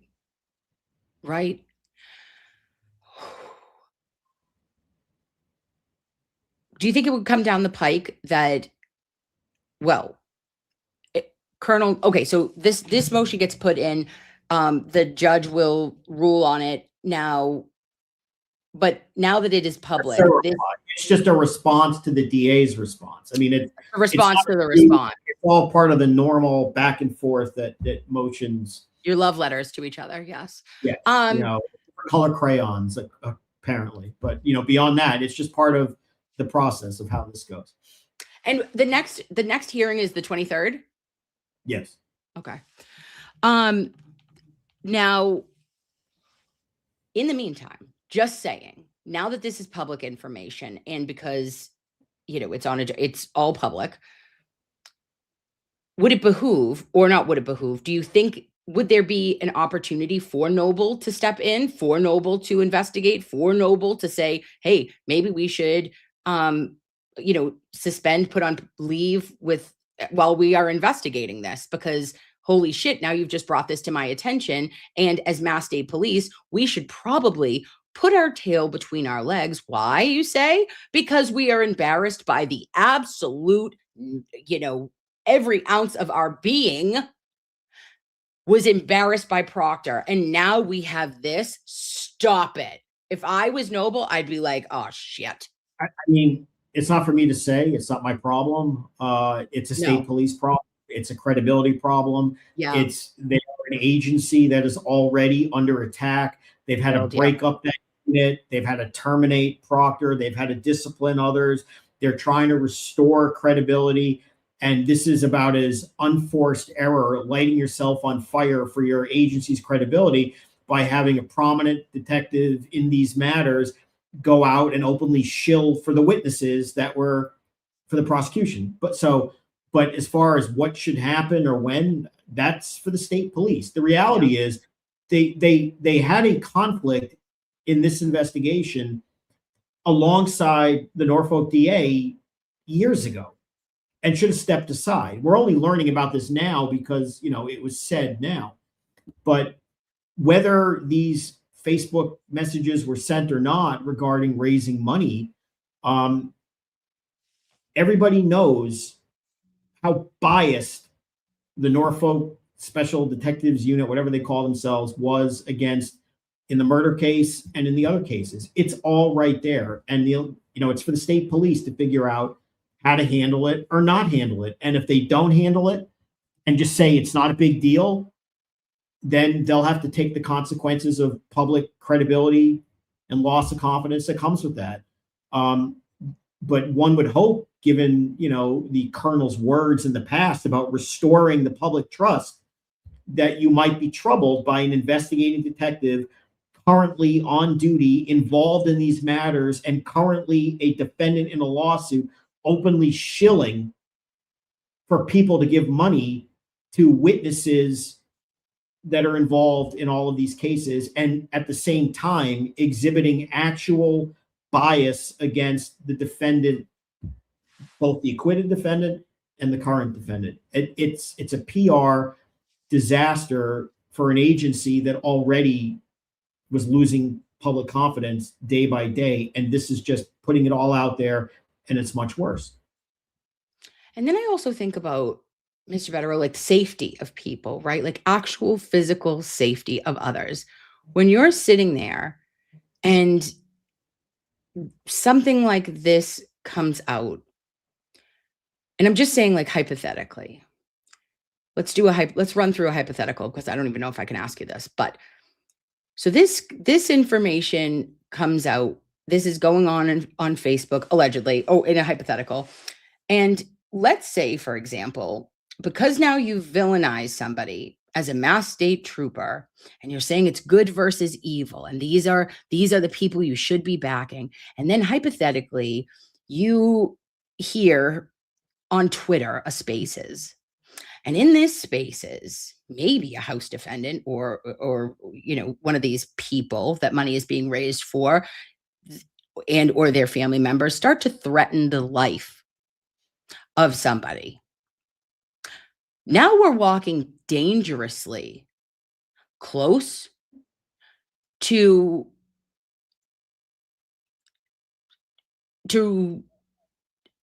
like I don't know what needs to happen, but like, what would you do in that situation? If maybe you've been emboldened to believe that, but now you've got all the support. You've got support of active troopers. They're shilling for money for you. And now you're so ballsy, you might go onto Twitter, and it's recorded. And maybe you think you're going to double down as the good people you are, and you're going to threaten someone's life. You're a scumbag, hypothetically. And I pray for the safety, okay? Because no one should be scared like that. Nobody should be threatened in that way. And it's disgusting because you signed off. Mass State Police, you're fucking responsible. All of you, anything happens to him, you're responsible. I said it. So I'm not going to address that. Hypothetically. Even hypothetically, but to go back to the whole problem with having state police and others openly advocate, knowing what you know now, it makes you go back and put every decision that's made in perspective. Okay. You know that this particular sergeant is actually biased. You know his feelings about the witnesses and advocacy for them. You know about his feelings about, the targets of his investigations. Okay. You know all that. So put that back in perspective. I'm not getting into what's going to happen because somebody related to others involved in this made comments that are inappropriate and threatening and all that. But now go back and say, why was this state trooper so obsessed with arresting people for throwing rubber duckies on the ground and charging them with intimidation and littering? Okay. Knowing what you know now about, the fight versus good, evil, these lunatics, every decision made on this investigation and these other ridiculous rubber ducky things and all of that must be viewed in another light. It's all been revealed. It's all that bias is exposed. And when you start going back and saying, did that influence why a state trooper would arrest a guy for exercising his First Amendment right by throwing a little duck on the ground, saying somebody did it or somebody was in the house? Yeah. Is this why this is all happening? This is the PR crisis. This is the conflict. This is the damage that's being done to everything that office and those troopers have touched related to anything that emanates from what I will call, the orbit of Karen's case, and there are other satellite cases that developed from that. But every decision they've made must be gone back and looked at. Okay. Do you believe them about the inverted video, knowing what you see now? No. I didn't believe it then, but I don't believe it more now. One day I could identify myself when it was clear the video was inverted. Then I could no longer identify myself. Now go back and look at that in the context of, these people are lunatics. These other witnesses are good people. Does that make you think maybe I don't believe that difficult testimony about defending Proctor and he couldn't have done this?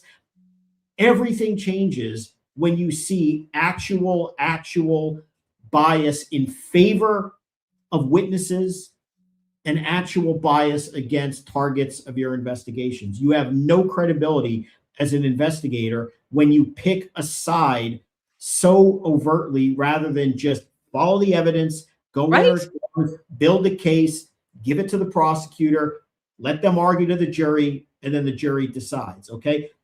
It's at this point, his finger is on the scale, and it's obvious because he said so. Literally. Pretty close to literally. Yeah.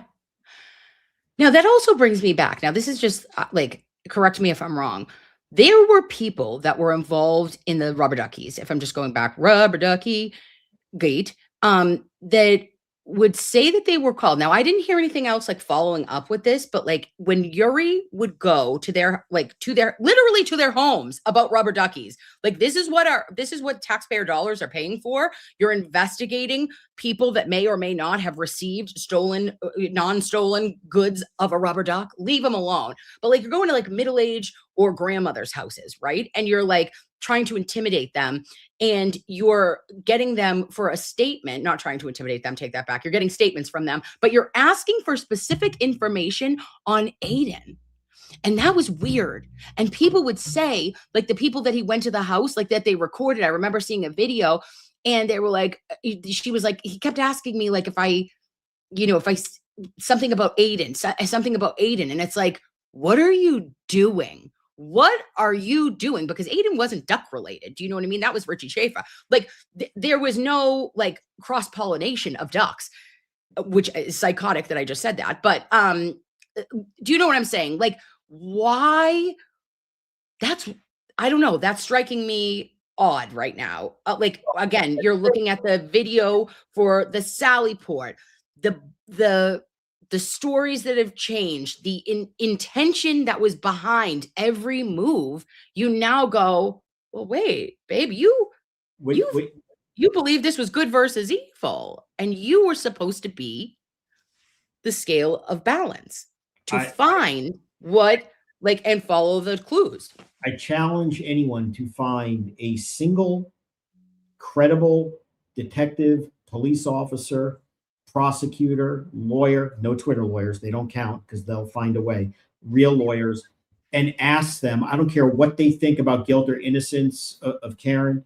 I don't care what they think about the other client. I don't care what they think about politics.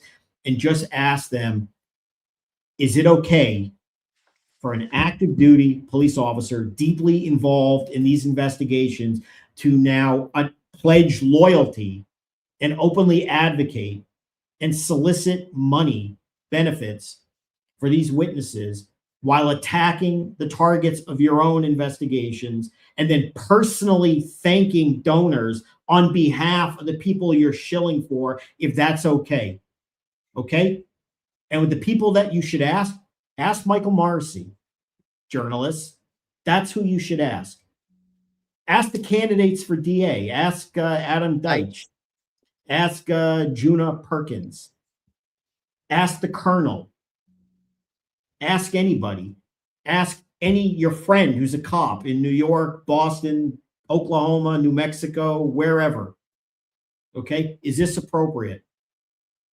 No one will say it's appropriate other than, certain Twitter lawyers and those types. Forget all that. Ask in the real world whether this hurts or helps or doesn't impact the public's perception of how the sausage is made in that county. And anyone will tell you this is bad. Any single one. Objectively. This is essentially a campaign ad for people running for DA. Wow. I bet you Deitch will, well, I don't know because I don't know, but I would, if I were them, I would maybe speak on it, give an opinion. What is your take on this? And how would you in Norfolk County be an agent of change instead of, not just sitting back and allowing the same old, same old? Does that make sense to you? Is that an entirely red flag? Is there actually something that you're saying to yourself, well, that can't be for anybody. This goes across the board. Never mind, no one should do this if I saw this behavior and you told me it was a detective that was on any case known to mankind, even Miles King, let's say, for example, just because I believe that Miles King, there is a ton of evidence that he, was actually the shooter or the, ender of life, the actual victims named him at the time of his death, or before he died rather. And same, I would say, well, wait a minute, you shouldn't be doing that to somebody that you have a shit ton of evidence on, you shouldn't still be choosing or voicing or putting your support and putting your authority, your power, your influence, your position, all of that behind a team of, or a group of individuals that have not, that should not be chosen. You are to remain impartial. And like somebody said earlier, and you said, it's like that oath of impartiality. You need to do the right thing by all. And this is the exact opposite, in my opinion. You have to understand as well, all of this came to light and was done recently. After all that other criticism, they don't care. The arrogance is beyond measurable terms, okay, to do that. And to do it on basically day after day after day to generate money for other private civilians who you ostensibly investigated and scrutinized. as part of your impartial investigation, which quite clearly, that's certainly something worth questioning at this point. So this is no accident. It's not impulsive. It's not a moment of, oh God, I got, I didn't like I was getting criticized, so I made a post kind of thing. This was methodical, deliberate, and organized. Okay. Using, today is Black Friday, give money. Today's Giving Tuesday, give money. Today is Cyber Monday or whatever it is, give money. I'm thanking you personally on their behalf. That's code word for saying I am the spokesperson for this crowdsourcing. Do what I say. I'm a detective. Trust me. Now he has a lot more credibility for people, not all jokes aside. And I mean, he is a high-ranking detective doing this. That carries a lot of weight with people. The same way, people say, well, if a lawyer says something, it carries more weight, or a judge says something, it carries more weight. Doesn't mean you're right or wrong, but it carries more weight than some, supporter of who thinks, Karen was guilty saying, let's donate money in a fight versus good or evil. If it was just some random person on the internet somewhere, you'd roll your eyes and say, whatever. Okay, who cares? But the supervising detective, who, by the way, they used in the second trial as the only state police employee to discuss every investigative step they took, because they couldn't call the one he got disciplined for not supervising because he's probably corrupt and did God knows what. I guess we'll find out someday. On his phone, meaning Proctor, obviously. Okay. And this was the guy who purportedly was, he's just Joe Friday, just the facts. I'm just here to be a police officer and I follow the evidence. Look at this. This is absolutely so harmful to the credibility of the state police and to the credibility of the prosecution for which it was mentioned. My God. My God. What a tangled web we weave when at first, this leaves you with more questions than answers. It gives you a very strong feeling of ick deep within your soul, because you want to always look at Mass State Police. And even in the times that I've criticized them, like I come from a family of Massachusetts police officers. I have the utmost respect for good policing. Okay. I have the utmost respect for good district attorney's offices. I have the utmost respect for people whom do their job with integrity. And then when you see this, it breaks your heart. It makes you angry. It makes you question what else? What else? Because these layers, Mr. Bederow, are not done being peeled. How would you like to be one of the, and the majority are, of the good, impartial people in the state police, and now you get locked in with this? How would you like to be a good, diligent, honest prosecutor in that office who has cases that now you have to deal with this? It's not professional. And it raises, one can understand why any individual would be pissed off. Okay. It doesn't matter what you think any of the cops in these cases did or didn't do. I think anybody can understand that if they get criticized or accused of stuff, it's annoying, which, by the way, is why there's a conflict and you step aside, because your personal interest and anger takes over, as is exhibited in those messages. But even conflicts aside, no matter how pissed off you get, you're a professional. You have a gun, a badge, and a professional obligation to do a job. Yeah. And if you lose your brain to the point where you're just going to start doing this, then it makes you wonder, maybe you shouldn't be doing this, which again is just another end around of, this is the conflict.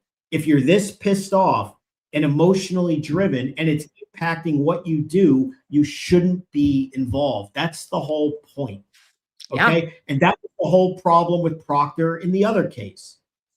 Okay. Remember Yes. his story, how pissed off I was. If you believed what he said when he testified at a trial, that, you know, I sent these stupid messages because I was so upset about what happened to John O'Keefe, which is understandable. We would all be upset. But as a detective, you're a homicide detective. Homicide ain't pretty. It's bad. Your whole job is like the business of misery. And if you were so emotionally traumatized that it caused you to engage in that kind of bad behavior in those messages, then all you're doing is showing for everybody the conflict you had, if you even believe it, if it's true. If you're that emotionally torn, where it impacts your judgment, where you wish death upon the target, talk about confidential medical conditions, that sort of thing, then you shouldn't be handling it. Okay. And you're seeing it again and again with these people that at the end of the day, they're conflicted and they had no business being involved in this. If you're emotionally driven, or in a legal sense, if you have a personal interest, okay, it is not the interest of the government in prosecuting to get the accused.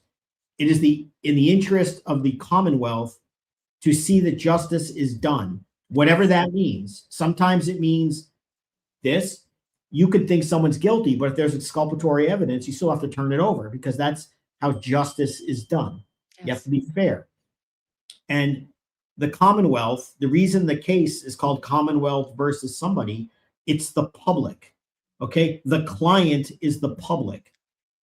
In New York, it's the people. In California, it's the people. And same thing, the Commonwealth. In New Jersey, it's the state. We are the Commonwealth. Yes. It's the collective. You represent the people. And it is in the overall people's interest to see that justice is done. If it is in your personal interest to favor these individuals over the defendants, then you need to get the hell out of here. That's a conflict. And that really is what it all boils down to. And if the public thinks that you have a personal interest that may conflict with the public's interest in seeing that justice is done, it's very simple. You step aside. Doesn't make you guilty of a crime. You want to raise money like that? Just step aside. Resign. You know, fundraise for a living if that's what you want to do. You can't do it the way they're doing it and expect the public to have any confidence in these proceedings. They don't. And all they're doing is showing you why. And not in the interest of truth and justice for all. That's right. You need a proceeding in which the public has confidence in, whatever the result. Yeah. Well, wow. That's is deeper than I even had read when you are looking at it at that macro and the smaller pieces of it, but the macro level of all of us, of the Commonwealth, of the confidence, of the conflicts. It's staggering. It's shocking. And yeah, I just hope that justice is done. I hope fairness is found in our Commonwealth. All that the public and a defendant are entitled to is a fair proceeding in which people say that was a fair trial. And you know what? You can win, you can lose, you can agree or disagree with the verdict. All the law cares about is that it's a fair proceeding and one that we can justify, and hopefully the public can have confidence in, even if they personally agree or disagree with the outcome. Right. When you see messages like this, you see a state police agency refuse to recuse itself when they're the ones that are under attack from the person they're prosecuting, when they're accused of all this corruption. Again, whether you believe they did it or not, when a prosecutor gets sued by someone who may be a witness and is already withdrawn from one case, but says, I don't have to withdraw from this one because it doesn't matter. All you got to do is say, does any of this support the public's perception that this is a fair in just proceeding. And what we are suggesting is that there's a lot of red flags here. Everybody needs to go. Just find new people that don't have conflicts. That's all. That's all. That's all. Hands up. That's all you ask. That's all you have ever asked. And that is so, it's discouraging for me because I know how principled, I know how ethical, I know what it means to you. And to see that there is such, not a pushback at times, but that it is that people can do such mental gymnastics just because you have your personal feelings about certain cases or certain individuals. I challenge everyone to step back and to say objectively, if it was you or if it was somebody that you loved and and you put yourself in the position of Aiden or Karen, would you not want fairness? Would you not want to be absolutely rid of officers that would be willing to show on display publicly, not what happened in their brains, because God only knows. We know that we only know what has been publicly posted on social media. The problem is this. Can you imagine?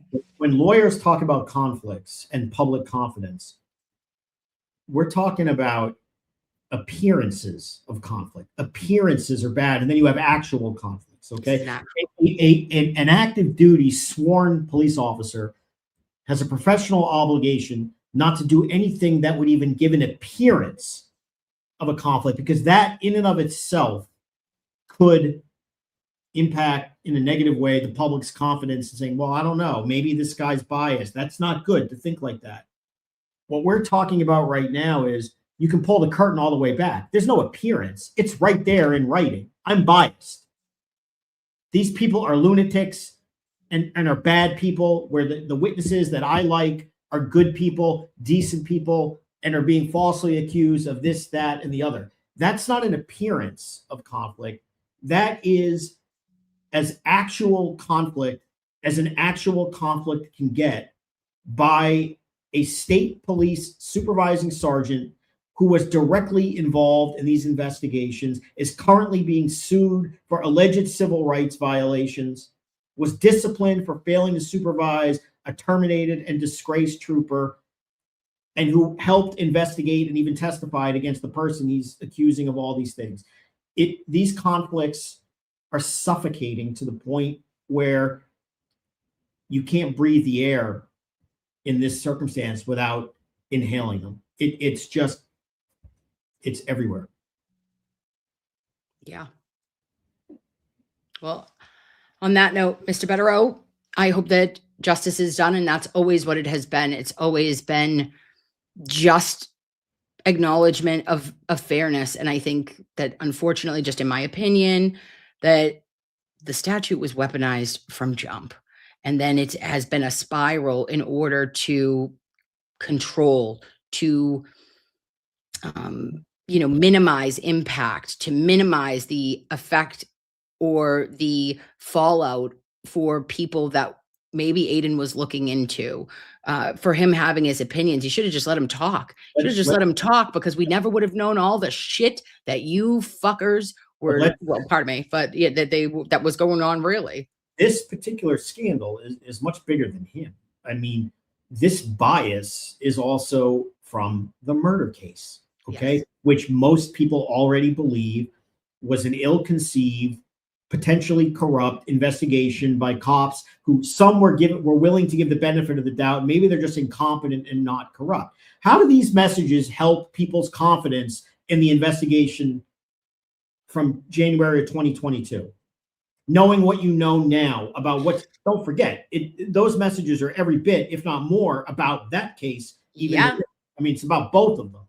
But anybody who thinks that was a frame job, you feel more people feel that after seeing these messages, or less? Obviously more. Anybody feel better about the investigation given what you see relate to that? No, of course not. No, not one bit. And remember, the interwoven. I just one last statement before I leave, I let you go, Mr. Bederow. But that the interwoven and in perpetuity of Karen and Aiden, and the depth of it, and the officers and the information, the discovery, everything. I'm telling you, lovies, it is not lost on me that what is found in and or brought to light that is coming from Aiden's ongoing case is in direct reflection and will contain more discovery for Karen's civil case.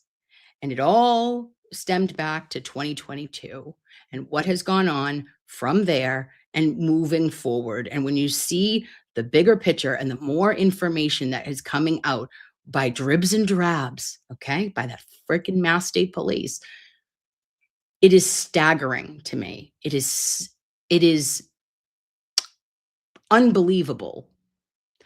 But at this point, nothing's off the table. I would like to say I'm surprised, Mr. Bederow, but I'm just disgusted and disappointed. Well, I don't think it's surprising. I mean, a lot of people already thought what those messages revealed. It's just now in writing, staring you in the face. Confirmed. It's just what people perceive has been proven. Yeah. In writing. Yeah. Thank you so much for coming over today. Okay. You're the best. You're the best to ever do it. And I know that you are going to be an hour and 45 minutes from now, lovies. It is Mazza Media, the Maz, the myth, the legend, and Mr. Bederow together. I'll be there. I'll be there to support. I wish for a win for our boys at 4:00. And until our next Sunday service, good sir, I'll see you soon. Well, take care. Bye. Bye. Lovies, is he not the best? Are we running through a wall? I'm ready to fucking Kool-Aid man this bitch. Stop it. What are you doing? Right? Like, I get zooed. Sometimes when he talks about stuff, I'm like, my brain is spinning out on the rings of Saturn. You know it. I know it. And I just think that it'll never stop. The depths, when I tell you, well, I'm going to do an upside down. Bring us to the upside down. Because that's what MSP is in. And Proctor and Buchanan and Tully. Corruption is the enemy. We are not each other's. I love your faces. I'll talk to you soon. Take care of yourselves and each other. Bye, guys. All right, great job on the news. Thank you. We will, Courtney and I will share what happened when we went to dinner last night, Sunday dinner, coming up. And as I